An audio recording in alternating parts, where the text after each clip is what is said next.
Question 27. How do you explain God's apparent endorsement of Old Testament women who had prophetic or leadership roles? First, we keep in mind that God has no antipathy toward revealing his will to women. Nor does he pronounce them unreliable messengers. The differentiation of roles for men and women in ministry is rooted not in women's incompetence to receive or transmit truth, but in the primary responsibility of men in God's order to lead and teach. The instances of women who prophesied and led do not call this order into question. Rather, there are pointers in each case that the women either endorsed and honored the usual leadership of men or indicted men's failures to lead. For example, Miriam, the prophetess, focused her ministry, as far as we can tell, on the women of Israel. Exodus chapter 15 verse 20. Deborah, a prophetess, judge, and mother in Israel. Judges chapter 4 verse 4. And chapter 5 verse 7.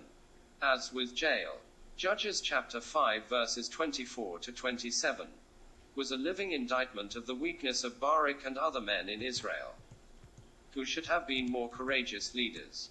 Judges chapter 4 verse 9.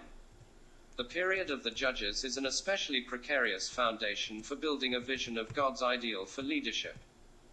In those days, God was not averse to bringing about states of affairs that did not conform to his revealed will in order to achieve some wise purpose. See Judges chapter 14 verse 4.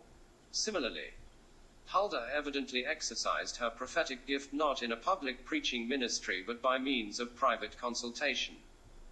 2 Kings chapter 22 verses 14 to 20. And Anna, the prophetess at the beginning of the New Testament, filled her days with fasting and prayer in the temple. Luke chapter 2 verses 36 to 37. We must also keep in mind that God's granting power, or revelation, to a person is no sure sign that this person is an ideal model for us to follow in every respect.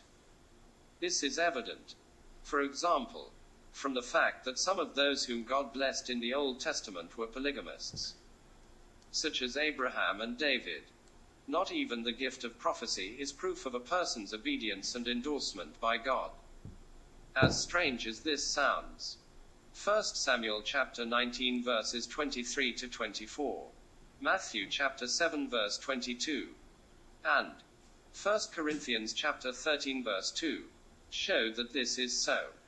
Moreover, with each woman referred to above, we have an instance of a charismatic emergence on the scene, not an installation to the ordinary Old Testament office of priest, which was the responsibility of men.